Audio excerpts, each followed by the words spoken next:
No te quedes fuera. Aprende sobre fenómenos naturales, sus riesgos y planificación territorial. Cada martes y viernes a las 11 de la mañana con Cristian Farías en divoxradio.com.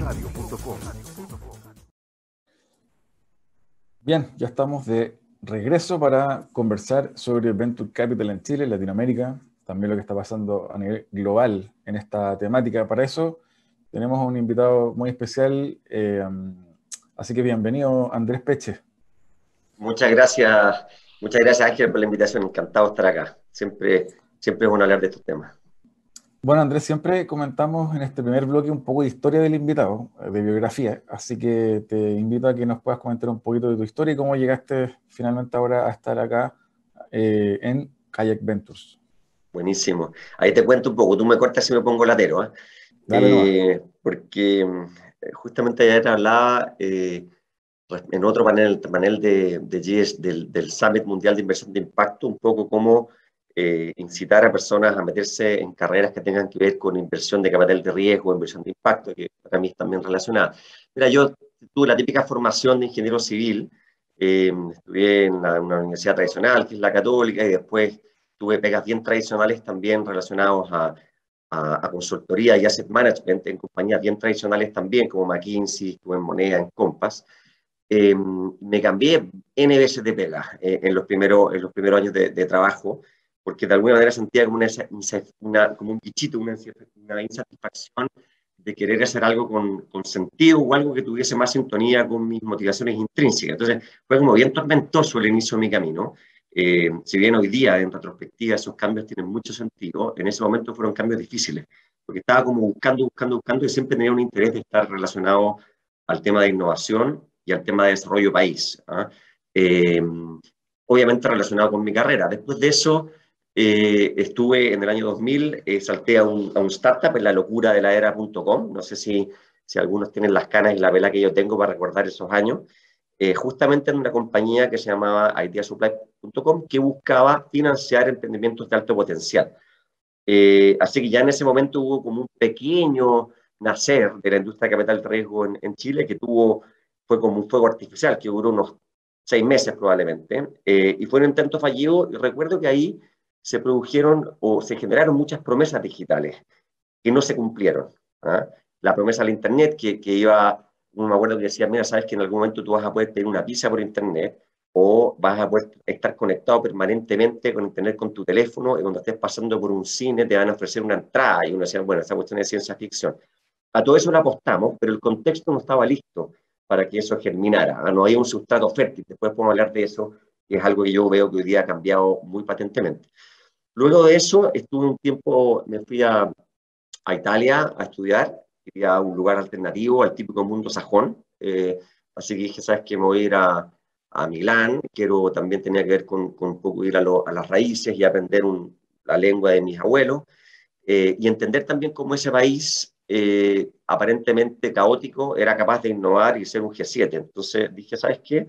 Chile está sobresesgado con Estados Unidos, y probablemente la respuesta está en algún lugar en el medio, entre el modelo europeo y el modelo americano. Yo creo que hoy día eso también se está demostrando, ¿eh? Después de mucho tiempo. También fue una decisión muy, muy difícil también, y ser chuta, me podría haber ido a una buena universidad en Estados Unidos, estoy aquí, ¿qué hago? Pero finalmente también fue una decisión muy bonita, porque yo pensaba, claro, nosotros tenemos mucho que aprender quizás de las pequeñas industrias italianas, más que de un Motorola.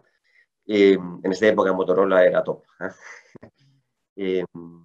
Luego de eso, tuve la suerte de irme a trabajar a Inglaterra, a una compañía de tecnología, de High Performance Computing, que estos son computadores de muy alta potencia de cálculo, que se utilizan para aplicaciones científicas, para aplicaciones de simulación, y esta era una compañía que hacía la tecnología de interconexión de los clústeres, es decir, hacer funcionar miles y miles de procesadores Pentium como un gran supercomputador.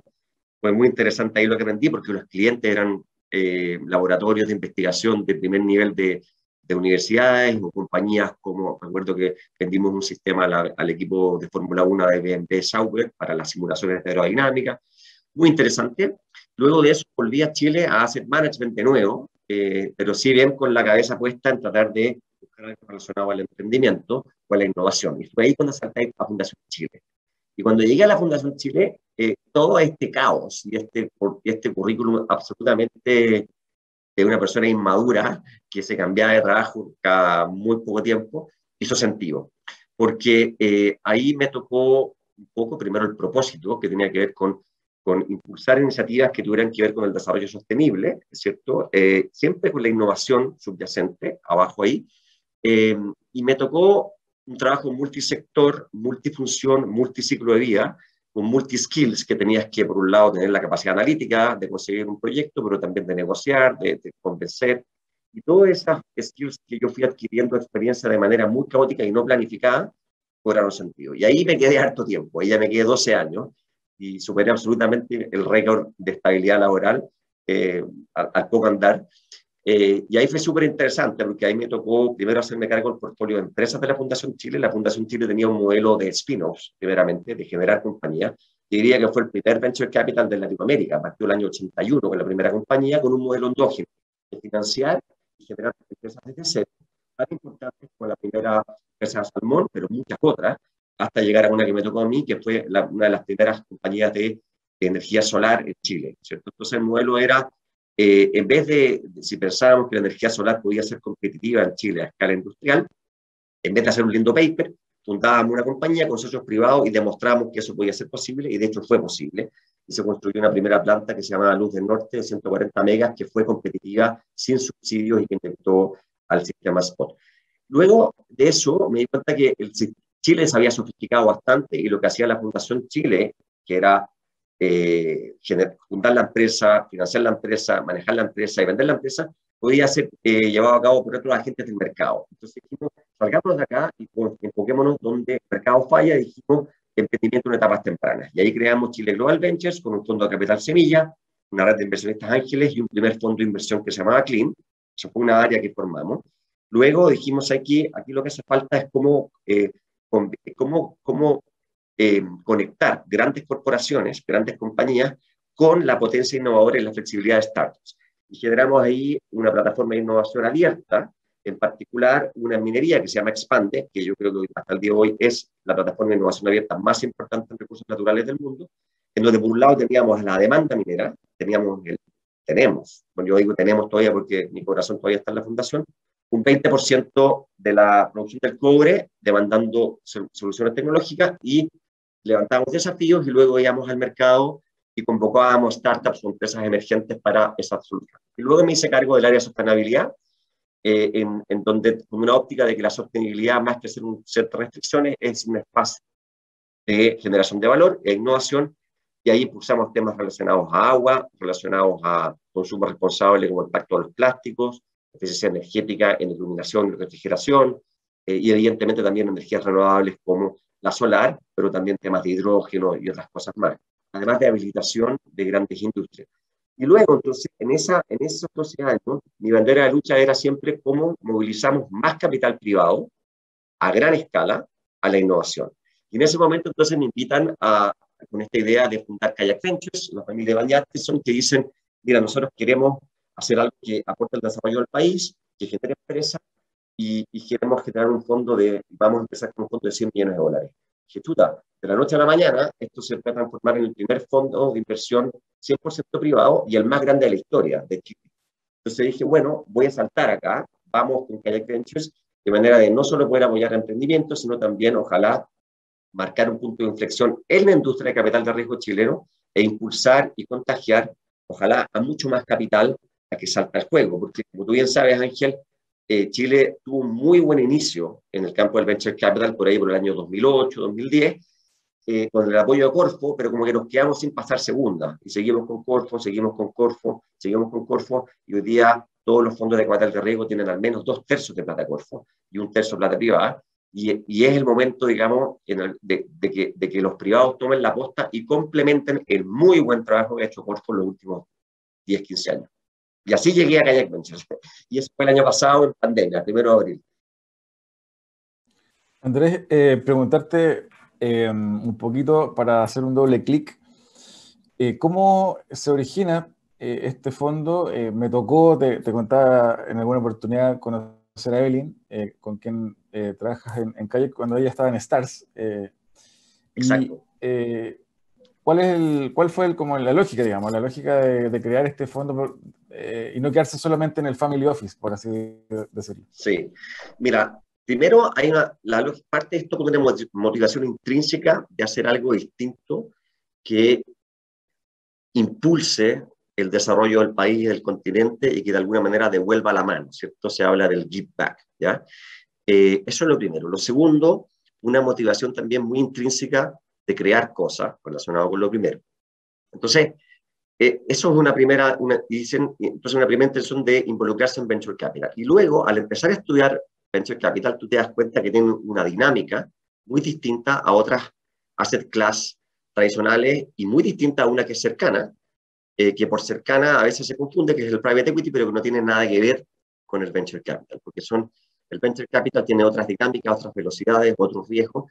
Entonces, requiere de un equipo dedicado, de una cultura distinta y de una gobernanza muy distinta. ¿Ah? Entonces, la primera decisión importante cuando yo llegué fue, a ver, ¿esto puede ser un área más del Family Office? ¿O puede ser una compañía distinta? Y nos demoramos muy poco en decir, tiene que ser una compañía distinta y tiene que ser estructurado como un venture capital propiamente tal, con la típica estructura LP, ¿cierto? Aportante, Limited Partnership, GP o administrador, en donde Kayak Ventures se spin-offea, es un spin-off, entonces es una compañía distinta, que parte con un primer fondo que tiene un single LP, que es Stars. ¿Fija? Es muy distinto.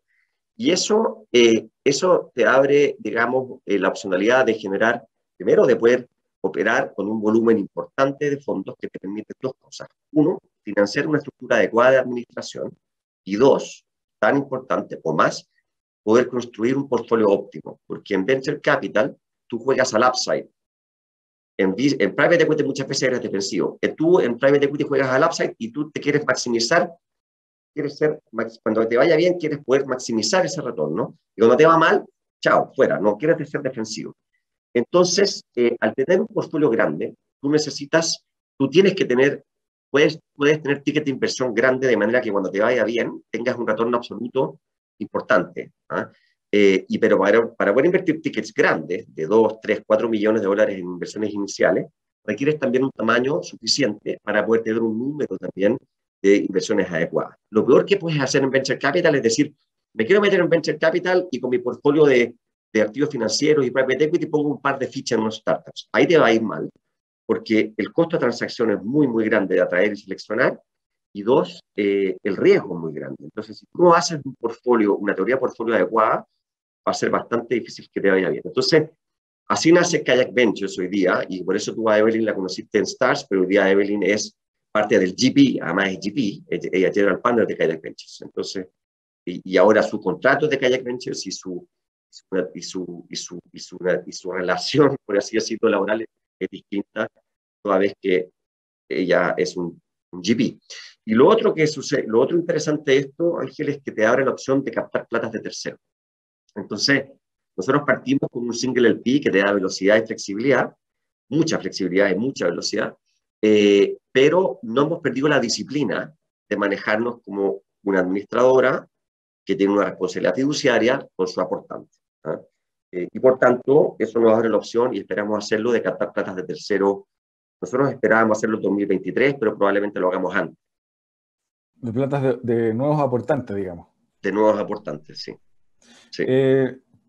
Andrés, un poco preguntarte antes de ir a la siguiente pausa musical. En Chile, el mapa, ¿cómo se está componiendo hoy día? Además de Kayak, ¿quiénes son los principales actores? Y luego, si puede hacer un zoom, una mirada latinoamericana, ¿quiénes son los fondos regionales que tienen mayor volumen hoy? Sí. Mira, en Chile, interesante que tenemos actores que llevan ya un par de años en el ecosistema, que son por todos conocidos. Está, bueno, Clean Ventures de la Fundación Chile, está Fen Ventures, está Genesis Ventures, está por ahí Endurance, ¿cierto? Con Alerce. Y lo interesante de esos fondos, o el desafío que tienen esos fondos, es de poder pasar de tamaños relativamente chicos, con mucho apoyo Corfo, a tamaños un poco más grandes, o bastante más grandes, sin apoyo Corfo. Yo te diría que todas esas administradoras, con la experiencia que han adquirido, están dando ese paso y yo espero que les vaya muy bien.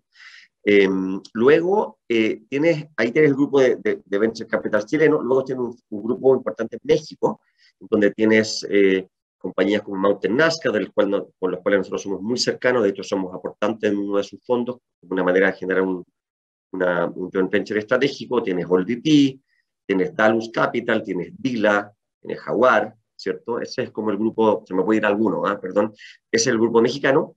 Luego tienes en Argentina, tienes CASEC, que creo que es un fondo que sale de la escala. Los fondos chilenos son fondos más bien chicos, los fondos mexicanos son fondos en torno a 100 millones, parecido a Kayak, por eso Kayak de alguna manera tiene una escala similar a estos fondos más grandes mexicanos, y luego tienes un CASEC Ventures que ya está a una escala más grande, como una escala de los fondos Tier 1 de Estados Unidos que están viniendo a Chile. Y luego tienes Monaxis en Brasil, ¿cierto? Por nombrar los más importantes. Pero lo otro interesante que está pasando, Ángel, es que están bajando al sur fondos, bueno, como SoftBank, que conocemos, pero también otros como Andreessen, como QED en FinTech, ¿cierto? Y otros más súper interesantes que están aquí. Y eso está generando de alguna manera un puente entre lo que son las series A y series B, y eventualmente también liquidez para fondos chilenos o latinoamericanos que han entrado en la etapa más temprana. Entonces, y eso ha cambiado, te diría, ni siquiera en los últimos 2 años, en los últimos 6 meses. Andrés, y este fenómeno también que se está, para cerrar este primer bloque, este fenómeno de que algunos fondos chilenos están yendo, algunos de los socios de ese fondo, a vivir, a radicarse en Miami. ¿A qué crees que se atribuye? Mira, lo que pasa es que este juego es un juego latinoamericano, ¿ya? Nosotros somos un fondo chileno, por ejemplo, pero nuestra tesis es VC Latinoamérica. Entonces, el hecho de estar en Miami, por ejemplo, te hace tener más visibilidad en la TAM o da una señal al mercado que tú eres chileno, pero estás mirando todo la TAM. Y lo otro que pasa en Miami es que tienes los startups latinoamericanos, pero también tienes los fundadores latinoamericanos que quieren ir a Estados Unidos o que fundan en Estados Unidos. Entonces, nuestra tesis, por lo menos nosotros somos VC Latam o fundadores latinos en Estados Unidos, y ahí nosotros tenemos 3 inversiones en Estados Unidos de fundadores latinos, 2 chilenos, 1 uruguayo. Entonces, por eso Miami es interesante, puede ser México también, y también lo otro que puede ser interesante de Miami, que te da acceso a potenciales limited partners que quieren acceder o pueden tener sus portfolios venture capital latinoamericanos, ¿no? Perfecto. Te quiero invitar, Andrés, a una breve pausa musical. Al regreso quiero que sigamos conversando sobre también el foco y el futuro que tiene Kayak en Chile, en Latinoamérica, y también un poquito tu visión de cómo crees que se va a ir dando este mercado en los próximos años. Así que te invito a una pausa y seguimos conversando al regreso con Andrés Peche de Kayak. Excelente, gracias, Ángel. No te quedes fuera. Conversaciones de minería y energía con Nancy Pérez y Pamela Chávez. Cada martes y viernes a las 15 horas.